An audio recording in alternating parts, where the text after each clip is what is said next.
अस्सलाम वालेकुम friends, welcome back to top smarties drama serial Zabt, जिसके आने वाली एपिसोड में हम देखेंगे कि बीजान यहाँ पे नहीं रहना चाहती, कम से कम उतने दिन जितने दिन शामी की शादी है, क्योंकि वो नहीं चाहती कि शामी की शादी की ढोलक की आवाज़ें शहनाइयाँ सुन सुनकर आयला परेशान हो।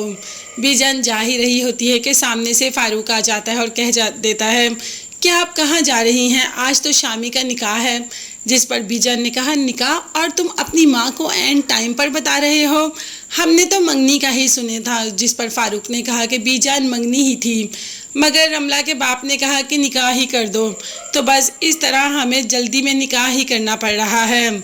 अब बीजान तो रुकने को तैयार नहीं, वो तो पहले ही चल पड़ी और उल्टा फारूक पर बेहद गुस्सा है कि तुमने ये सब उनको बाद में बताया, हालांकि उन्हें सबसे पहले बताना चाहिए था। अब फारूक बेचारा भी क्या करे, जैसे ऑर्डर आता है वो बीजान से बात कर लेता है, उसकी कौन सी अपनी मर्जी चलती है। खुश तो शामी भी नहीं, जैसे उसको पता चलता है कि आज उसकी मंगनी नहीं निकाह है तो सीधा माँ के पास पहुँच जाता है कि ये सब क्या हो रहा है, आपने तो कहा था कि आज मंगनी है, तो फिर आज निकाह क्यों? जिस पर माँ ने कहा कि मैं तुम्हारी ज़ुबान खींच दूँ कि अगर तुम इतनी ऊंची आवाज़ में बात करोगे, तुम्हें क्या फ़र्क पड़ता है, मंगनी हो या निकाह हो, जो भी है तुम आज उसको करो। अब शामी ने कहा कि मैं मेंटली तैयार नहीं, मगर माँ के एक बार कहने पे शामी तो बिल्कुल रेडी हो जाता है। रमला बेचारी करती क्या ना करती, उधर बाप ने पैगाम भेज दिया कि निकाह ही होगा, और ना चाहते हुए भी रमला को निकाह ही करना पड़ रहा है, जबकि वो शामी को बिल्कुल भी पसंद नहीं करती, और जिसको पसंद करती है वो रमला को पसंद नहीं करता। आज तो रमला ने दिल भरा करके ऑन से पूछ ही लिया कि आखिर ऑन तुम किसको पसंद करते हो।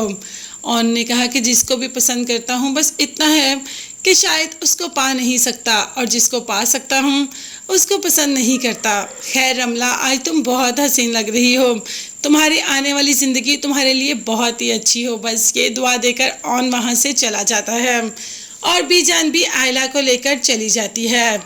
आयला जो कि बहुत ज़्यादा दुखी और परेशान है, ऑन से पूछती है कि तुम अपना सब कुछ छोड़कर इधर मेरे साथ और बीजान के साथ क्यों आ गए, तुम्हें तो वहाँ पर होना चाहिए था।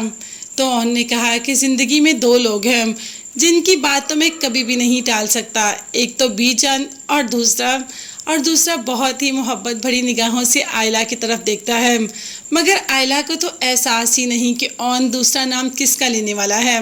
वो तो अपनी परेशानी में, अपने दुख में इतना मगन होती है कि वो ऑन को देख ही नहीं सकती, उसके जज्बात, उसके एहसासात कुछ भी तो महसूस नहीं होते आयला को। तो बस ऑन भी बोलते बोलते चुप कर जाता है। शायद आयला को खुद ही आगे जाकर एहसास हो जाए कि एक इंसान उसे दुनिया में सबसे ज़्यादा मोहब्बत करता है, उससे भी ज़्यादा, और फिर मज़ा आएगा कि ड्रामा किस मोड़ को चलेगा। तब देखेंगे शामी कैसे अपनी ज़िंदगी रमला के साथ हंसी खुशी गुजारता है, जब आयला को खुश देखेगा। मगर तब तक के लिए चैनल को सब्सक्राइब कीजिएगा। अल्लाह हाफिज़।